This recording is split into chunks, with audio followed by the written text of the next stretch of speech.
Boa noite a todos. Meu nome é Aline Camille, eu sou médica, participo da atual gestão da Comissão Estadual de Residência Médica de Minas Gerais e hoje eu estou com vocês para apresentar o quarto webinário da ARENG, da Associação dos Residentes do Estado de Minas Gerais, com o tema Como estruturar o cadastro do PRM, do Programa de Residência Médica.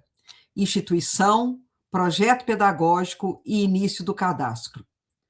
Para apresentar esse tema, não podíamos trazer uma pessoa mais bem preparada e com um conhecimento vasto e uma expertise único para conversar conosco.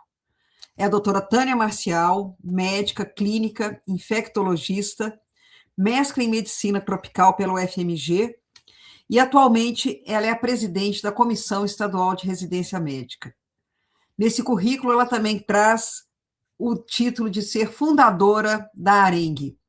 E, através da SEREM e da ARENG, ela traz para nós as informações que nós precisamos para construir melhor os programas de residência e fazer com que eles funcionem da melhor forma. Eu queria agradecer à doutora Tânia pela disponibilidade e vamos começar essa nossa conversa, que eu tenho certeza vai trazer muitos frutos e vai ajudar a todos no dia a dia dos programas de residência médica de Minas Gerais. Boa noite, doutora Tânia. Boa noite, muito obrigada pela apresentação. Então, nosso objetivo aqui hoje é nós iniciarmos esse processo, então, do cadastramento dos programas de residência médica, do PCP. Nós temos, muitos problemas com este cadastro. Depois da publicação da matriz de competências, complicou um pouco, porque antes, quando a gente tinha a resolução 02/2006, tudo era muito bem dividido, estruturado, e com a matriz nós precisamos demonstrar no nosso projeto pedagógico que nós estamos cumprindo a matriz. Então, a gente precisa estruturar o programa, não tem mais como um funcionário de Coreme, uma secretária, um secretário de Coreme, por exemplo, sozinho, conseguir fazer um projeto pedagógico de um programa. Nós recomendamos que, primeiro, faça esse projeto num documento, pode ser em Word, em Excel, estruture todo o programa, ele tem que ser aprovado pela Coreme, tem que ser aprovado pelos gestores da instituição antes do cadastro. Então, estruture tudo, faça a busca de tudo que você precisa, de todos os dados, e quando tudo estiver pronto, você inicia esse cadastro no sistema da Comissão Nacional de Residência Médica. Então, a gente vai começar com uma primeira parte aqui, falando mais dos critérios institucionais, depois a gente vai ter um webinário falando mais sobre a matriz, a distribuição das atividades, sobre as semanas padrão e os rodízios dos médicos residentes, mas hoje, então, nós vamos começar. A primeira coisa, a gente tem que, nós vamos ter situações em que a instituição ainda não é cadastrada no sistema da Comissão Nacional de Residência Médica, vamos ter também situações em que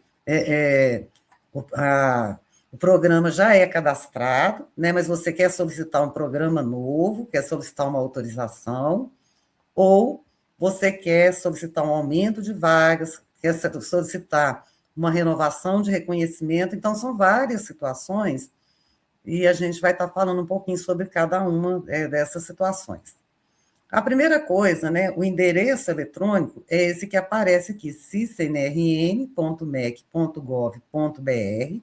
Quando a gente acessa o sistema, vai aparecer esta tela, e aí ali embaixo aqui de todos os avisos, a gente vai clicar em fechar, Clicou em fechar, nós vamos cair nessa outra tela aqui, que é no Gov, e logo que a gente entra aqui, já vão ter as orientações de como cadastrar, uma instituição que nunca foi cadastrada, cadastrar os administradores, os gestores, os coordenadores de programa de Coreme e tudo mais. Então, eu fiz aqui um resuminho, caiu aqui. Então, primeiro, é a instituição que eu estou cadastrando, Então, a pessoa que vai ser ou a coordenadora de Coreme ou algum gestor vai entrar, né, aqui pelo Gov e vai depois cadastrar o CNPJ da instituição. Se é então, começa que acessa o sistema, como eu falei, né? Entra com o Gov, informa o CPF, vai sempre colocar continuar, e aí vai perguntar se você autoriza, né, quando você está cadastrando a instituição pela primeira vez, ou seus entrando pelo Gov, se você autoriza o uso dos seus dados pelo sistema, pelo CIS-CNRM, você tem que dizer que sim, e aí você vai ser direcionado para o perfil da instituição ao qual está vinculado, né? Então, se a instituição ainda é sem acesso, então, como eu disse, o responsável pela Coreme faz o primeiro acesso pelo Gov, e aí vai aparecer, quando ele faz esse processo todo, aparece uma mensagem escrita pré-cadastro realizado com sucesso. Então, aqui a gente tem que aguardar a liberação desse cadastro pela Comissão Nacional de Residência Médica. Isso leva alguns dias. Se a instituição já tem acesso, né, porque isso aqui mudou recentemente, antigamente a gente entrava com o CNPJ e com uma senha, se ela já tem acesso, né, aí você tem que entrar com o CNPJ, isso para quem ainda... Todo mundo já mudou para o Gov, mas está esse aviso lá ainda, aí você teria que entrar com o CNPJ e aí fazer o pré-cadastro das pessoas, né, que teriam acesso, então, à instituição. E, uma vez que a gente realiza este cadastro, que a gente consegue cadastrar a instituição, cadastrar o administrador, o diretor, o coordenador, a gente vai cadastrar os outros usuários, né? Essa pessoa que vai ter a permissão, que a gente coloca ela como administrador, cadastra os outros usuários da Coreme, que pode ser outros supervisores, pode ser o próprio funcionário da Coreme, e vai aparecer lá as permissões. Então, o responsável é que vai dar as permissões, se essa pessoa pode realizar cadastro, se ela só pode consultar. Então, é mais ou menos autoinstrutivo no próprio sistema, tá? E aqui começa, né? A gente vai abrir agora um processo. Então, a primeira coisa, a gente vai clicar, né, em instituição, lá vai aparecer processos, você vai abrir. E aí são vários tipos de processos que eu posso pedir. Se é um programa que eu vou, um programa novo, a gente vai clicar em autorização. Aqui isso também mudou recentemente, que antigamente a gente falava credenciamento de 5 anos, recredenciamento e etc. Então, agora, a autorização, né, é quando é o programa novo. Passado o período da autorização, que é o período, então, de duração do programa, né, se é, por exemplo, cirurgia geral, dura 3 anos, se é clínica médica, 2 anos, eu entro com o pedido do reconhecimento. Então, vou aqui na tecla e coloco reconhecimento. Vencido o período de 5 anos, né, que é o prazo do reconhecimento, eu começo a cada 5 anos solicitar a renovação do reconhecimento. Quero aumentar vagas. Vou pedir reconhecimento, se é reconhecimento, aditamento com aumento de vagas. Quero reduzir vagas, eu vou pedir também aditamento com redução de vagas.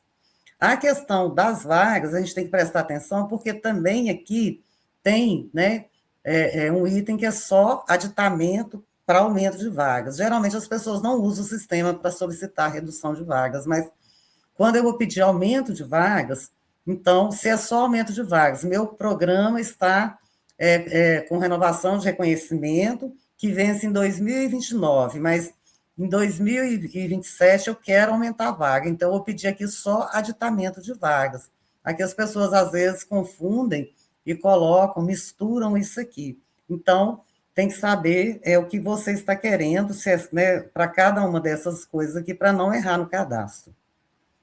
E depois, né, que a gente escolheu, então, qual o tipo de processo, vão aparecer na parte de baixo o que você está querendo cadastrar. Eu quero cadastrar um programa, é uma especialidade, é uma área de atuação ou é um ano adicional? Então, a especialidade vão ser os programas, né, anestesiologia, clínica médica, medicina intensiva. Se eu quiser uma área de atuação, e aqui as pessoas às vezes confundem área de atuação e ano adicional. Área de atuação, eu vou solicitar, né, um programa que tenha uma área de atuação, por exemplo, na pediatria, qualquer uma das especialidades pediátricas a gente chama de área de atuação. Então, medicina paliativa, reprodução humana, dor, a gente vai escolher uma área de atuação. Mas, se eu quero só um ano adicional e não quero que seja uma área de atuação, eu clico em ano adicional. Por exemplo, eu quero um R3 em clínica médica, que não tem área de atuação, ou na ortopedia, se bem que agora a ortopedia está para aprovar um tanto de área de atuação, mas aqui é quando você quer criar um ano a mais no seu programa, mas sem especificar, né, mesmo que ele tenha uma área de concentração em alguma coisa, mas ele não está dentro das áreas de atuação já aprovadas, né?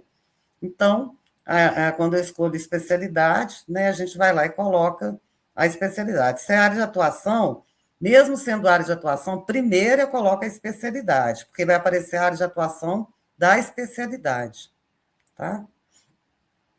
Depois, feito esse processo, né, a gente tem uma aba que aparece todos esses itens aqui, mas a gente vai partir, então, para a questão do cadastro de número de vagas. É o mais simples de todos.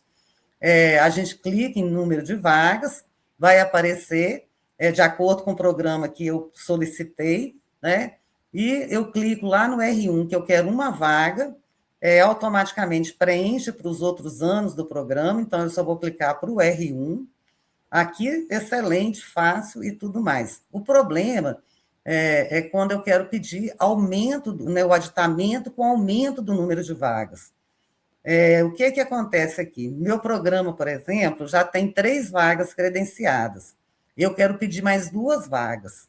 Algumas pessoas acham que eu tenho que ir lá e solicitar só as 2 vagas. Eu escrevo lá aditamento, aumento de vagas, e coloco aqui 2 vagas. Isso não está correto. Nesta situação, eu vou solicitar 5 vagas, porque eu já tenho 3 vagas, estou pedindo mais 2 vagas, e vou ficar, então, com 5 vagas por ano. Eu coloco o total de vagas que o programa vai ter, caso seja concedido esse aumento de vagas. Não só o número de vagas que eu estou pedindo. O próximo passo é cadastrar os convênios. Então, vai vir a aba convênio. Então, a gente clica, né? Primeiro, o que é o convênio? É quando meu programa vai ter algum estágio externo, né? Eu não tenho todas as áreas no meu serviço e preciso, então, de uma instituição parceira para ter algumas atividades. Se o seu programa ocorre de forma integral e você não precisa de nenhum estágio externo para completar o programa, você vai clicar em não e vai seguir com o cadastro. Isso aqui, gente, não é para estágio optativo, é só para estágio, né, que é obrigatório no programa e que faz parte da matriz de competência do programa.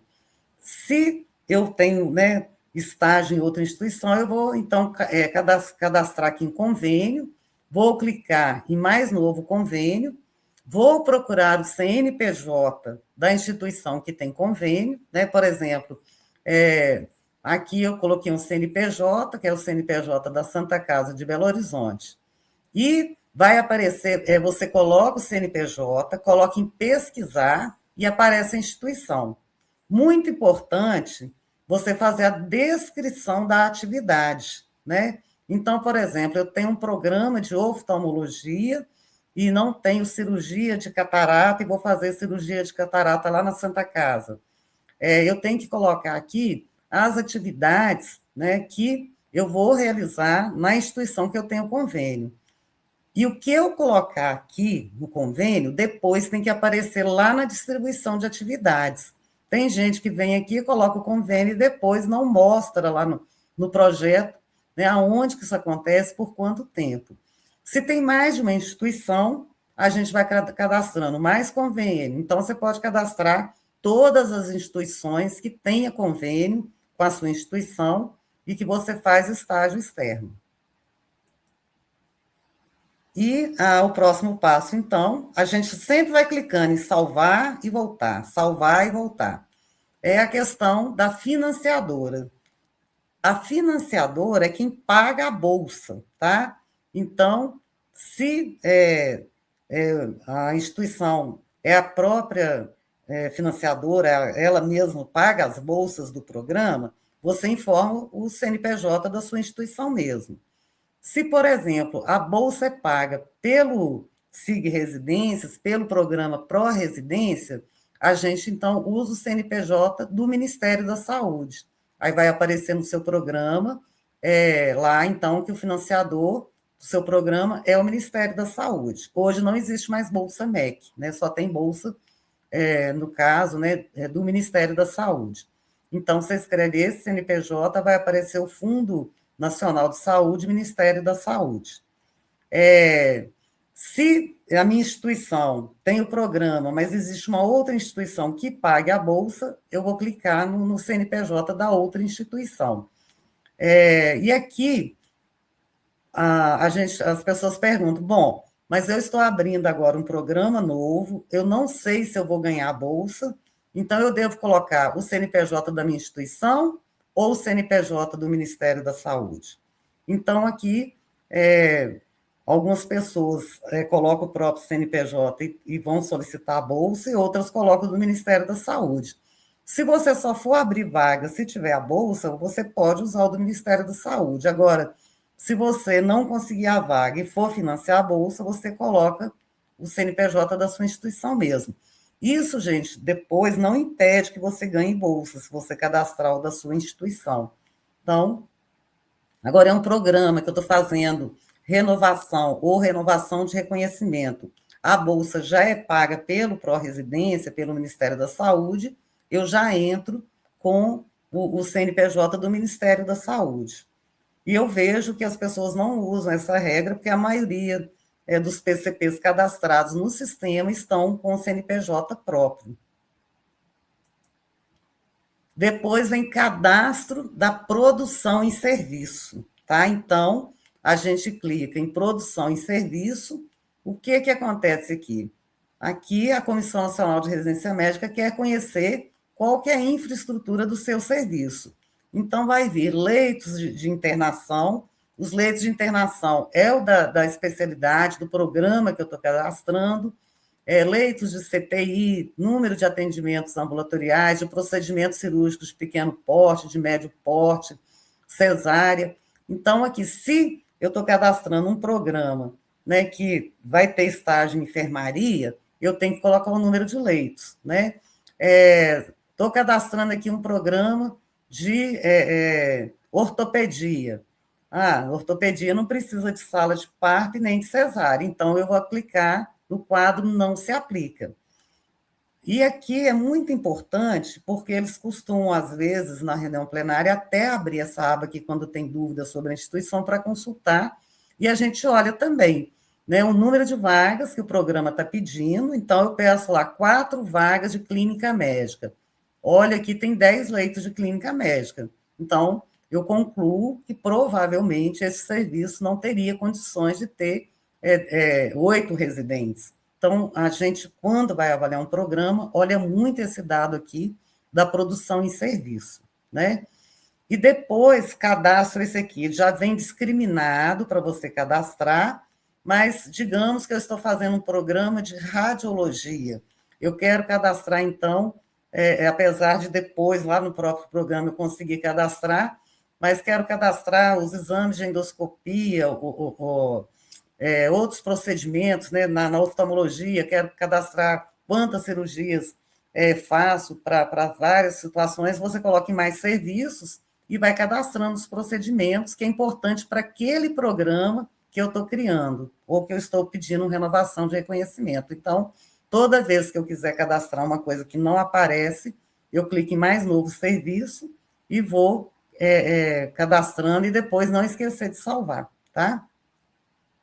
É muito importante, né, se eu tenho um programa que não aparece aqui, eu cadastrar os procedimentos relacionados a este programa, porque facilita para a gente avaliar e observar como que funciona isso na instituição. O próximo, então, ali eu cadastrei a produção, né, que são os atendimentos ambulatoriais, as cirurgias, e aqui a próxima, então, é cadastrar os exames especializados. Preciso cadastrar isso para todo o programa?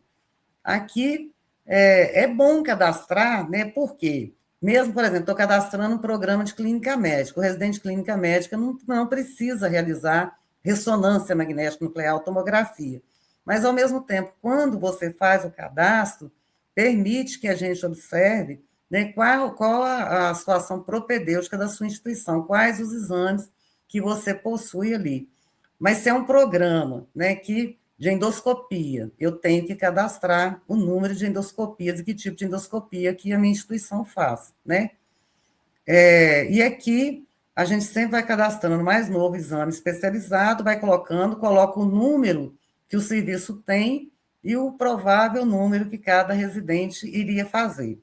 Mas se é um programa de clínica médica ou outro programa que não faz o exame, né, você coloca aqui qualquer número, que eu acho, você não pode deixar isso aqui em branco. Mas se é um programa que exige que se realize o exame, é bom você colocar certinho o número por residentes, tá? Se você não quiser, se você acha que é clínica médica, é medicina de família e comunidade, não quero cadastrar, você clica em não e segue. A próxima situação é o cadastro da produção científica. Então, aqui, você vai pegar a produção científica de todo o corpo docente do programa de residência médica, do supervisor, dos preceptores, de todo mundo que está relacionado à residência, e cadastra. Aí vai pedir artigo científico, né, publicado em revista indexada, capítulo de livro, resumo em congresso.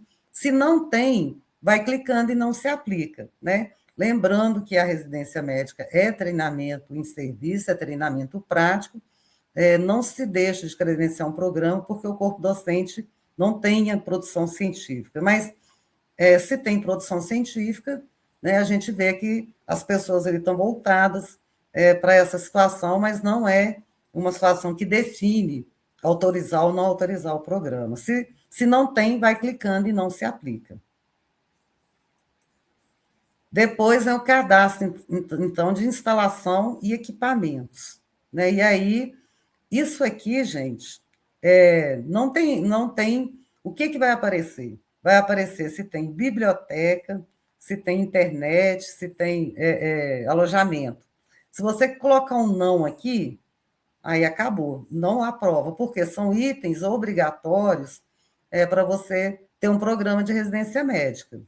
E aqui também, né, a gente sempre vai avaliar se naquela instituição tem um centro de estudos, uma sala de aula, um local, né,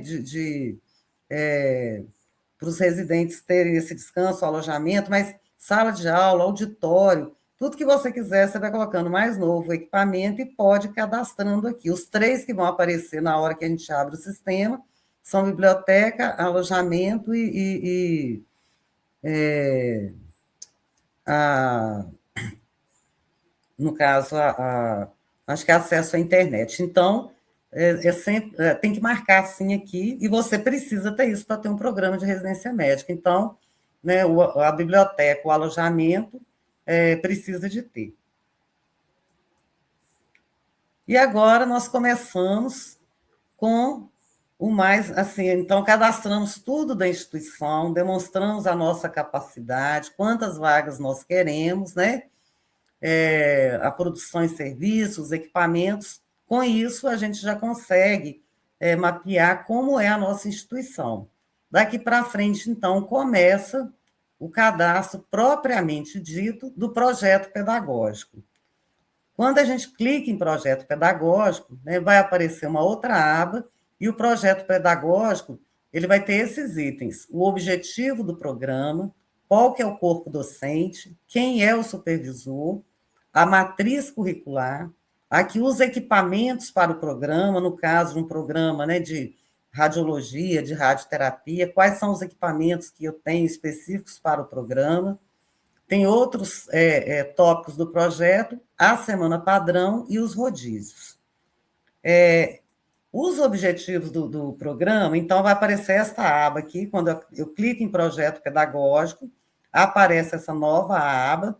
Uma coisa que eu não falei ainda, toda vez que aparece um item, ele vai estar aqui, esse quadradinho vai estar circulado em vermelho. Cadastrei, deu certo, ele fica verde, tá? Então, no projeto pedagógico, o primeiro é o objetivo do programa. Então, o objetivo do programa, o que a gente vai colocar como objetivo? Você vai inventar um objetivo? Não, você vai lá na matriz de competências, tá? E vai copiar ou adaptar, né, da matriz de competências, quais são os objetivos. Então, a gente pega a matriz, que na matriz sempre vai estar escrito o objetivo geral e os objetivos específicos. A gente pega o que está na matriz e vai adaptar para a nossa realidade. Então, fica coerente com a matriz de competências se eu adapto os objetivos que já estão descritos lá para o meu programa. Então, aqui é super fácil, né? É só a gente avaliar lá e adaptar os objetivos. Então, o próximo seria o corpo docente, né? Então, o corpo docente, a gente vai clicar sempre em mais novo corpo docente, e aqui, tá? A gente vai colocar, então, no corpo docente, a gente coloca, né, o nome, a carga horária e tudo mais. Mas o que hoje está se olhando muito? Se esse preceptor ou supervisor do programa, se ele tem RQE, né? Se ele realmente é um especialista. Então, antes de cadastrar um preceptor, um supervisor, é bom conferir se ele possui o RQE lá registrado no CRM. Então, a gente entra no site, né, no nosso caso, do CRM de Minas Gerais, coloca lá busca por médicos, né? Escreve o nome do médico ou o CRM dele e a gente vai achar lá se ele tem, então, o registro de qualificação de especialista. Ah, mas aonde eu vou colocar isso? O projeto não me fornece o PCP não tem um local para a gente escrever o RQE. Então, a gente aconselha que você escreva o nome do supervisor e coloque na frente o RQE, no nome dele. Então, fica cadastrado aqui o RQE. Se não quiser cadastrar no PCP, né, você internamente consulta e deixa guardado, porque o historiador pode pedir o RQE, aí você já tem o registro. O historiador ou a Câmara Técnica, o plenário, também pode consultar.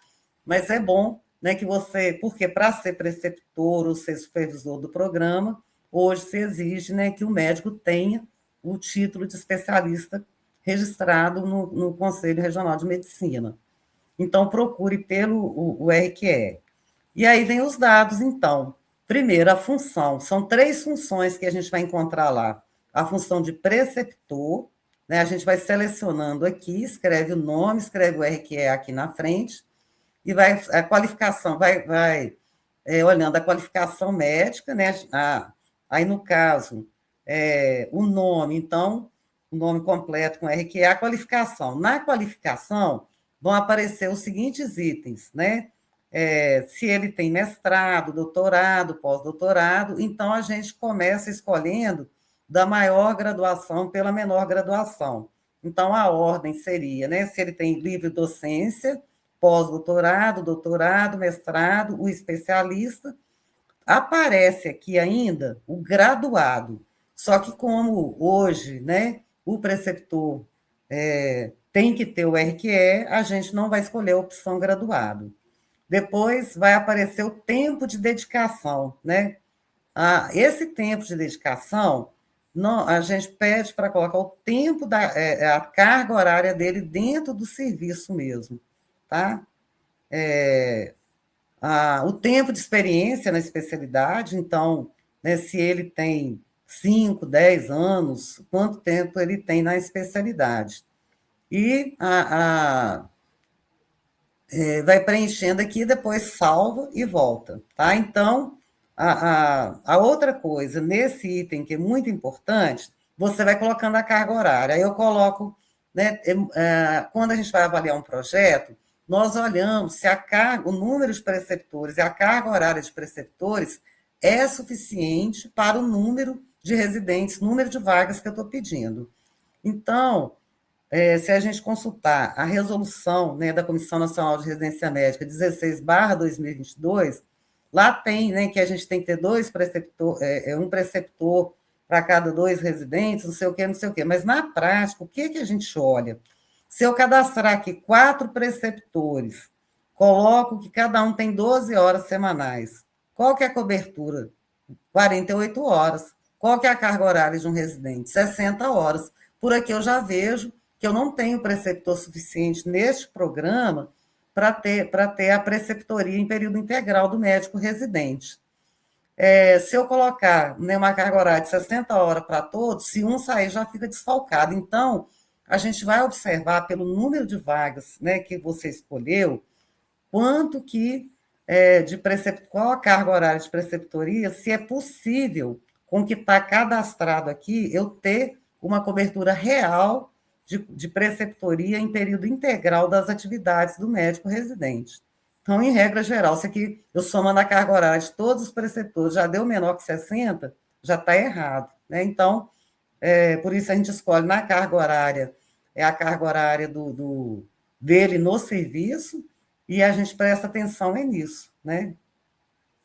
E tem gente que acha que o preceptor é só as pessoas, né, que vão fazer as atividades teóricas, escolhe um grupinho lá de 4 e cadastra 4.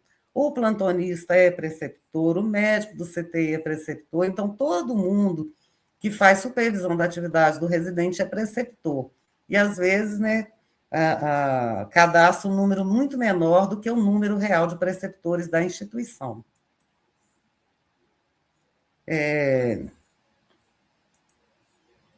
E aí, o próximo cadastro é o do supervisor do programa.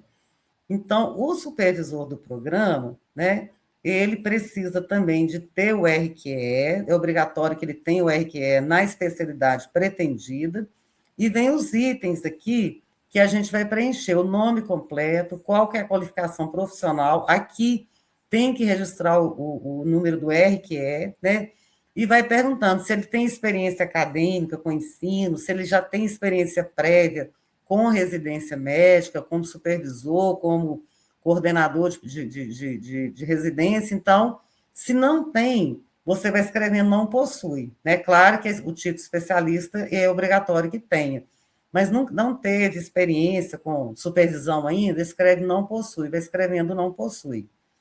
E colocar aqui também, né, a pergunta, qual que é a carga horária que ele vai dedicar exclusivamente à supervisão. Aí tem gente que escreve que é 2 horas por semana, 6 horas por semana, e aqui a Comissão Nacional entende, né, que uma carga horária muito baixa dedicada à supervisão não seria suficiente. Quando coloca, às vezes, 6 horas, 4 horas, eles não consideram adequado. Mesmo que a pergunta seja qual é a carga horária exclusiva para a supervisão do programa. Então, é importante colocar uma carga horária um pouco maior, porque mesmo que você esteja, né, o supervisor esteja fazendo as atividades de supervisão, ele fica disponível também durante uma carga horária muito maior do que aquela que ele realmente faz a atividade. Cadastrado, então, o supervisor, né, os dados dele, sempre clicando em salvar e voltar, né, para você não perder o que você cadastrou. Vai ter que ir pedindo a produção científica do supervisor, a participação dele em congressos, aí coloca o que tiver. O que é obrigatório mesmo é a qualificação com RQE. E agora vem, né, a questão do cadastro, então, da matriz curricular. Tá? Isso aqui é super importante.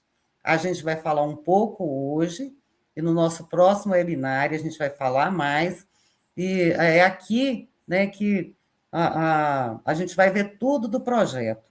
Então, a primeira coisa, né, hoje, então, esse projeto, essa matriz curricular, que é a distribuição das atividades durante todo o período da residência, tem que estar de acordo com a matriz de competências do programa, né? Então, em regra geral, né, a gente pega as competências, aí precisa de ser o especialista, né, para desenhar essa matriz aqui, para descrever essa matriz. mas tem umas regrinhas gerais, tá? A primeira coisa, que a matriz ela vai prever as atividades práticas e as atividades teóricas. As atividades práticas, elas têm que ter de 80% a 90% da carga horária, e as atividades teóricas devem ter de 10% a 20%. O jeito mais fácil de fazer o cadastro, e é o que funciona na realidade também, é a gente colocar 90% de prática e 10% de teórica. Então, o primeiro princípio é esse. Depois, como que eu vou distribuir a carga horária?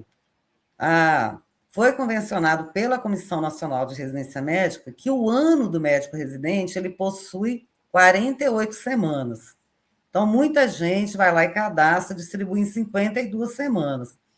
Por quê? Né? O ano vai ter de 52 a 53 semanas, a gente desconta o período das férias, e aí ficou convencionado, então, que o ano calendário do residente tem 48 semanas. Essa regrinha não pode esquecer nunca.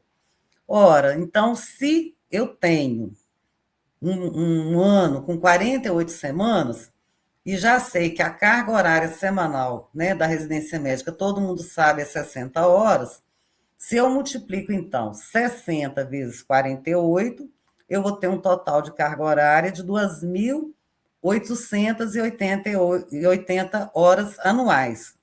Tudo que aparecer cadastrado que tiver maior que 2.880 horas anuais, muita gente deve saber disso, a Comissão Nacional restitui para correção, né? Então, sempre no final do cadastro, quando eu somar a atividade prática e a atividade teórica, a gente vai ter, então, as 2.880 horas anuais. E aí, então, nas proporções que a gente recomenda, 90% de prática e 10% de teórica, a gente vai fazer as continhas, né? Se a carga horária semanal é 60 horas, então o residente tem que ter 54 horas semanais de atividade prática e 6 horas de atividade teórica. Então, 90% de 60 horas, 54 horas. 90%, 10% de 60 horas, 6 horas. Mas se você quiser fazer a distribuição, eu quero ter 20% das minhas atividades em carga horária teórica, aí eu vou fazendo as continhas, né, de modo que no final, quando eu somar tudo, eu vou ter a carga horária semanal de 60 horas e a anual de 2.880 horas. Né? Então, aqui, por exemplo, eu coloco, né, eu resolvi usar 80% de prática e 20% de teórica em 48 semanas.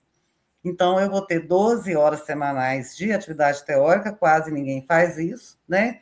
E vou ter 48 de prática e 12 de teórica. No total, 60 horas na semana, anual 2.880 horas. Quero fazer 15% de atividade teórica. Então, a prática passou para 51 horas semanais, a teórica para 9, total do mesmo jeito, nunca saindo do total. Mas o mais recomendado, gente, é que a gente faça com 90% de prática e 10% de teórica. Claro, tem que ser o mais próximo da realidade do programa. Mas até para cumprir 60 horas, 6 horas de atividade teórica, é bem difícil para a maioria dos programas de residência médica. Então, o mais fácil é esse aqui, eu colocar 54 horas de prática, 6 horas de teórica e dividir isso aqui dentro dessa matriz. Então, a primeira coisa, né, quando eu vou construir a matriz, aí eu vou escolher nas 48 semanas do R1, do R2, do R3, como que o programa vai funcionar, né? E aí, a gente, então... desculpa. Então, a gente vai... por exemplo, eu escolho aqui um programa de pediatria. O programa de pediatria é até bem fácil, né? Que a matriz dele está na resolução essa aqui, 01/2016. E aí tem duas formas da gente dividir essas atividades, que a gente pode dividir elas de forma, né, que a gente chama de integrais ou parciais. Se o programa ele é o mesmo nas 48 semanas do ano, né, o meu programa, por exemplo, um R1 de pediatria, ele vai fazer atenção básica, ambulatório de pediatria geral, enfermaria, né, atendimento neonatal, urgência, emergência, e eu vou distribuindo dentro da semana, ele vai ficar 12 horas na atenção básica, isso aqui é só um exemplo, tá, gente? 6 horas no ambulatório, 12 na enfermaria, 9 lá no cuidado com o neonatal, mais 15 horas com treinamento de urgência e emergência. Soma aqui no final da semana, né? Na mesma semana ele faz as mesmas coisas. Eu tenho 54 horas. Multiplico a carga horária por cada uma das atividades, 2.592 horas. Então, minhas atividades práticas, somando aqui o percentual, vai dar 90%. Quando eu vou cadastrando isso no sistema, o próprio sistema já vai somando essa carga horária. Mas no final, tá, quando eu escolho 90% de atividade prática, sempre vai ser esse númerozinho aqui, 2.592 horas, tá? Que é os 90%. Esse é o jeito mais fácil de fazer cadastro, né? Distribuir as mesmas atividades no mesmo ano. Mas chega lá no R2, por exemplo, eu vou colocar ele 8 semanas na UTI pediátrica e vou fazer o resto do programa do mesmo jeito. Então, minhas semanas aqui já dividiram. 40 semanas eu estou fazendo aqui ambulatório, enfermaria, alojamento conjunto, urgência e emergência, e vou colocar ele durante 2 meses na UTI pediátrica. Então, aqui eu vou colocar, né, 40 mais 8, as 48 semanas, e vou dividir as minhas, aqui nessa semana, ele está ficando 20% dessa carga horária aqui, 10 horas no ambulatório, 12 horas na enfermaria, na semana, 8 horas no alojamento conjunto, 10 horas na urgência e emergência. Então, eu estou deixando ele num estágio assim, maior, 75% da carga horária, e 15% ele está na UTI. E aí, quando eu somo, a mesma coisa, tem 48 semanas, 54 horas, 2.592 horas. Bom, mas o R3, né, ainda vou dividir mais, porque o R3 vai ter estágio de subespecialidades pediátricas no ambulatório, vai ter UTI neonatal 4 semanas, pediátrica mais 4, estágio optativo mais 4. Então, aqui eu dividi 24 horas, ele vai estar 24 semanas, desculpa, ele vai estar na enfermaria, no pronto atendimento e no alojamento conjunto, vai ficar 3 meses no ambulatório de subespecialidades pediátricas, e sempre, gente, nunca colocando aqui na atividade prática 60 horas, tá? Então, aqui eu faço um programa bem mais com as semanas distribuídas, porque o residente aqui vai ter vários estágios, mas no final sempre 48 semanas, 54 horas, 2.592 horas, 90%. Então, a gente nunca pode sair desses números, aí você tem que dividir dentro da sua realidade. E aí, tá, fiz isso tudo. Já tá bom? Não. Por quê? Eu tenho que descrever quais são as competências para cada estágio desse. E aqui é o supervisor do programa, é o corpo docente que tem que descrever as atividades. Aonde que eu vou? Na matriz de competências. Então, lá na matriz, eu escolho todas as competências. Quando eu registrar uma atividade na atenção básica, eu fui lá na matriz, mapeei quais são as competências, está aqui. Você não precisa de colocar isso aqui no projeto, não, isso aqui só estou mostrando. Então, eu já consegui colocar aqui, traduzir as competências e coloco aqui as competências associadas a cada estágio. Né? Então, por exemplo, aqui para atenção básica, eu peguei as competências de 1 a 8 e bababá, escrevi quais são as competências e escrevo aqui de uma forma resumida. Então, o que é a competência dele na atenção primária? Ah, ele está na enfermaria. Eu vou lá e vejo quais são as competências que estão relacionadas à internação e vou descrever aqui quais são, né? Por exemplo, diagnosticar e tratar doenças prevalentes na infância e adolescência, avaliar a gravidade e nível de complexidade, elaborar plano terapêutico, tudo isso eu peguei e traduzi lá da matriz. E aí, né, então aqui, porque eu preciso disso aqui, por isso que é importante a gente já ter feito esse levantamento, coloca lá no hoje, quando eu for cadastrar, né, Aqui são as competências do R2, você vai pegar tudo e vai colocando quais são as competências, porque na hora do cadastro, né, eu vou, por exemplo, aqui eu vou no R1. Esses são os itens que ele vai pedir para eu cadastrar. Ele pergunta qual que é o local. E aqui, gente, se você colocou um hospital conveniado, quando eu vou cadastrar, né, as atividades, vai aparecer, às vezes, o meu hospital, né, vamos falar, meu hospital é a Santa Casa de Belo Horizonte, mas tem um convênio lá no Hospital das Clínicas da UFMG. Aí, quando eu coloco aqui, primeiro é o ano que eu estou cadastrando, né, um R1, quando eu coloco no local, tem que prestar atenção, tá? Se esse estágio é na minha instituição, tem que aparecer o nome da instituição. Se esse estágio é numa instituição conveniada, o nome da instituição conveniada, aquele que nós cadastramos lá no início, né? E aí vem aqui, ó, qual que é o local? O hospital, né? Se é no meu serviço, eu tenho que prestar atenção aqui na hora que eu cadastro. Qual que é o campo de prática? O campo de prática vai ser ambulatório, unidade básica de saúde, centro cirúrgico, urgência, emergência, pronto atendimento. Você escolhe. Qual que é a dedicação? Aqui, no caso, no R1 de pediatria, 12 horas. Aí o nome da atividade aqui é atenção básica. Aí vem a descrição, né, da atividade. Quando vem a descrição, eu vou discriminar as competências, mesmo que lá no projeto não esteja escrito isso no PCP, vem só a descrição das atividades, aqui eu tenho que descrever as competências do programa. Então, eu junto tudo e já consigo cadastrar, né?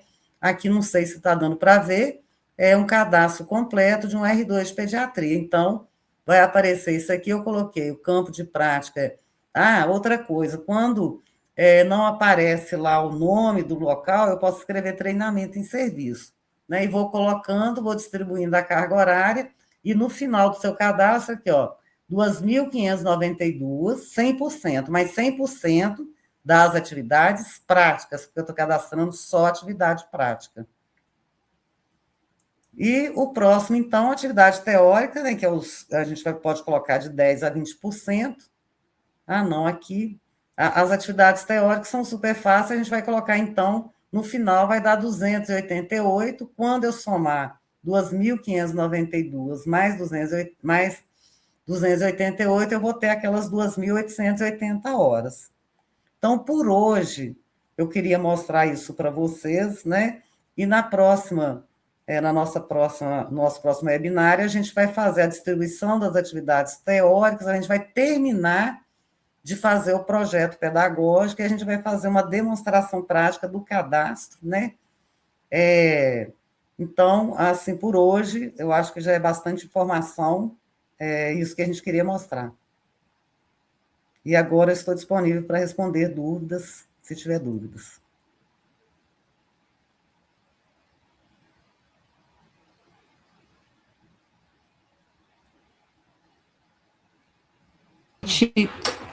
Tânia, obrigada pela apresentação. Eu acho que não é um caminho fácil, né? Assim, você tem que ir fazendo e treinando para poder aprender realmente a dinâmica do processo. Mas, como você nos mostrou nesse passo a passo, não é impossível. Pelo contrário, fazendo de uma forma bem regrada, assim, né? Seguindo os passos, a gente consegue, porque senão realmente corrigir fica muito mais difícil, né? Eu queria colocar para você, houve uma pergunta durante a apresentação da Ailamara de Oliveira, e ela nos pergunta: boa noite, doutora Tânia, na aba preceptor, o que diferencia o papel do coordenador e supervisor? Porque se não colocarmos os dois, fica vermelhinho. Sim, então, essa é uma ótima pergunta. Por quê? Aqui a gente recomenda que você coloque o supervisor é o supervisor do programa e o coordenador é o coordenador da Corene. Não tem uma regra descrita nas normas lá da Comissão Nacional de como você tem que cadastrar isso, mas a gente orienta que coloque, porque o coordenador da Corene, ele, na verdade, ele é o coordenador de todos os programas da instituição, né? Assim, entre aspas, ele é responsável por todos os programas. Eu entendo que é para colocar o coordenador da Corene, apesar dele não ser especialista na área, porque a Comissão Nacional de Residência Médica considera como supervisor o supervisor do programa, aquele que é responsável pelo programa, e o preceptor é o preceptor. A diferença é esta. Foi uma ótima pergunta, porque eu esqueci de falar isso. Tânia, o pessoal está querendo saber se toda essa apresentação vai estar gravada e disponível por quanto tempo? Ela vai estar gravada, vai estar disponível por tempo indeterminado, e a gente também, né, a gente está reescrevendo o Manual das Coremes, então esse passo a passo vai estar todo no e-book, que vocês depois vão receber, vai estar disponível também. A gente vai deixar um modelo em Word, tá, com o passo a passo, assim, nós temos, né, um modelo no Word com todos os passos do cadastro, porque aí você pode, né, o supervisor, o corpo docente pode escrever todo o programa no Word para depois, se ele não quiser cadastrar, ou se alguém for cadastrar para ele, ou até se ele for cadastrar, facilita muito quando eu construo primeiro o programa, aprovo em todas as instâncias e depois vou fazer o cadastro. Então, a gente vai ter o passo a passo no e-book, a gente vai ter o passo a passo no documento em Word também, que vai ficar pronto para a pessoa pegar e preencher para fazer o projeto. Nosso objetivo é que melhore esse cadastro, né? Que as pessoas, a gente, assim, toda hora está restituindo projeto, e, assim, um projeto bem preenchido mostra, né, que aquela instituição está valorizando isso e que ela se importa com essas coisas. Então, vai ficar disponível aí, depois a gente deixa o link, a gente coloca o link lá no grupo das Coremes. Sem querer fazer mas já fazendo eu acho que o primeiro passo para entender esse passo a passo é justamente isso que você falou, né? A valorização da residência pelo serviço e pela instituição. Tânia, mais uma pergunta. A Maria Carlos gostaria de saber: alojamento é a mesma coisa que moradia? Não. Alojamento é um espaço dentro do hospital que é exclusivo para os médicos residentes. É um espaço, né, de descanso que a gente pede para ter, no mínimo, um lugar para ir. Por exemplo, ele almoçou, tem um horário de almoço. A gente vai falar muito depois no cadastro da semana padrão, que tem que ter esse intervalo entre a manhã e a tarde, e por isso tem que ter esse alojamento dentro da instituição. É um espaço que se recomenda que seja exclusivo para os residentes. Ali a gente pede para ter um escaninho, ter uma cama para ele deitar para descansar um pouco, um local para ele estudar, que ali ele tem um computador, que tem um acesso à internet.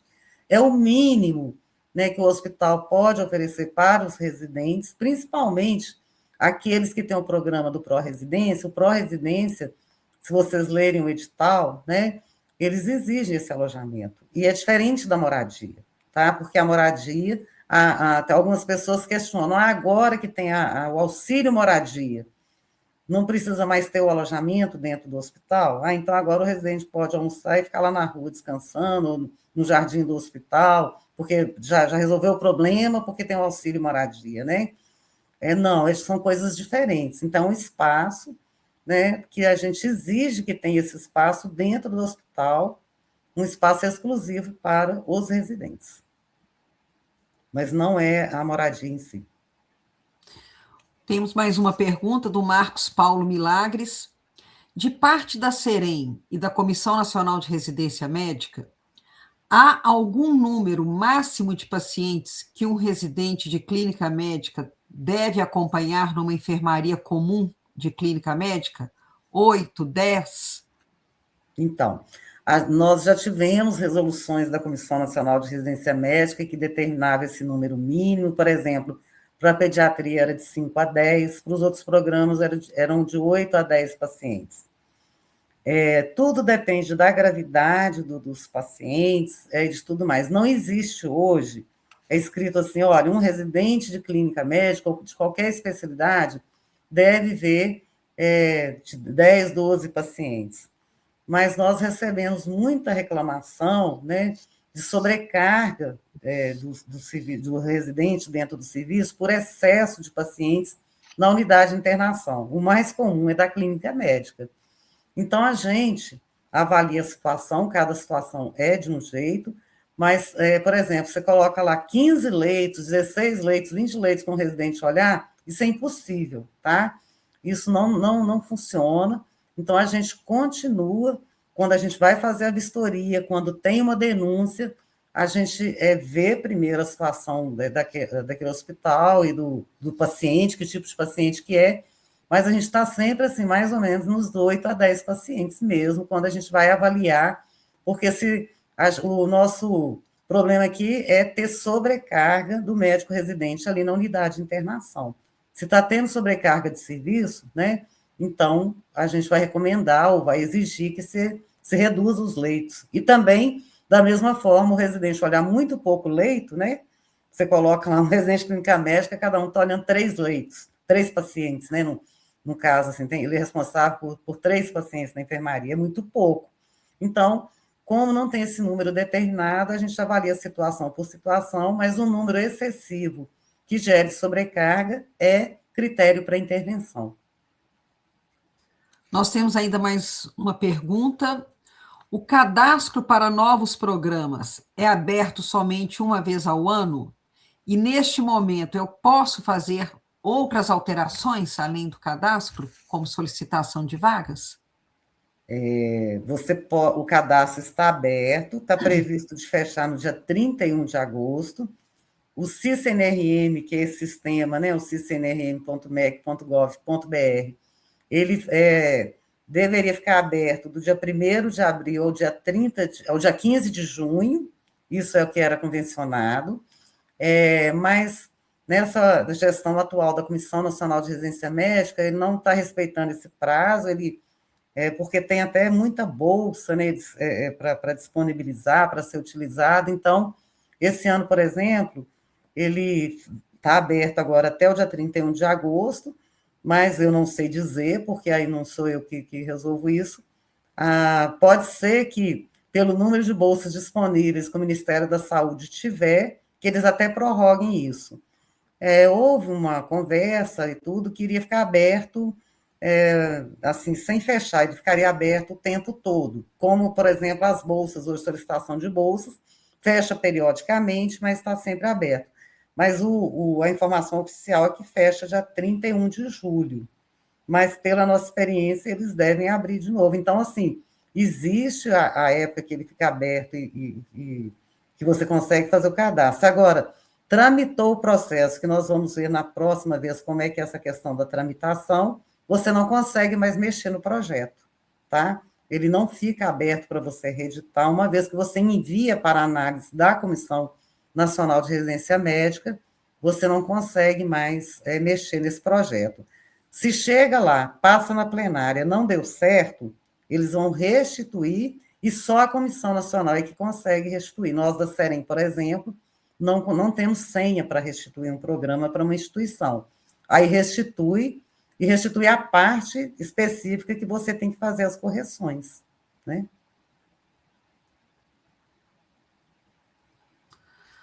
Bom, nosso horário está praticamente esgotado. Eu acho que houve aí uma participação boa, né, da nossa audiência, muito fruto aí também de todo o trabalho da Serem ao longo dos anos, e que hoje, com esse nosso webinar, eu tenho certeza que as pessoas vão sair mais tranquilas para uma próxima intervenção junto à plataforma para poder trabalhar os seus programas de residência médica. Isso, graças a essa apresentação, que na parte 2 vai ser complementada, não é isso, Tânia? E Sim, eu sim. acho que nós vamos conseguir caminhar de uma forma bem mais efetiva, e como você mesma disse, ele vai ficar disponível na plataforma, né, do YouTube, tem o canal certinho, né, Isso. da Arengue, né, para a gente poder acessar esses webinários. Eu espero que as pessoas vão até ele e que participem do próximo, e a gente possa ir melhorando cada vez mais o processo para que ele fique facilitado e efetivo e eficiente. Tá. Eu agradeço demais. Tânia, eu deixo para você aí as últimas palavras. Tá. E o link, então, para acessar o modelinho do Word, para você fazer o fazer o programa antes de cadastrar.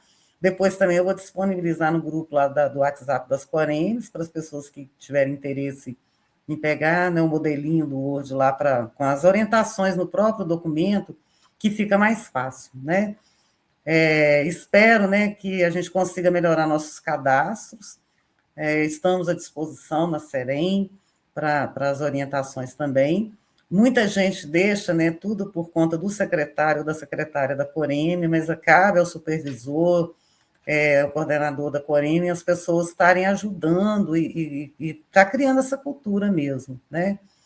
A residência médica ela é muito importante e o projeto, né, quando você vai autorizar um programa, a gente já aprova o projeto. Então, esse projeto tem que estar muito bem construído.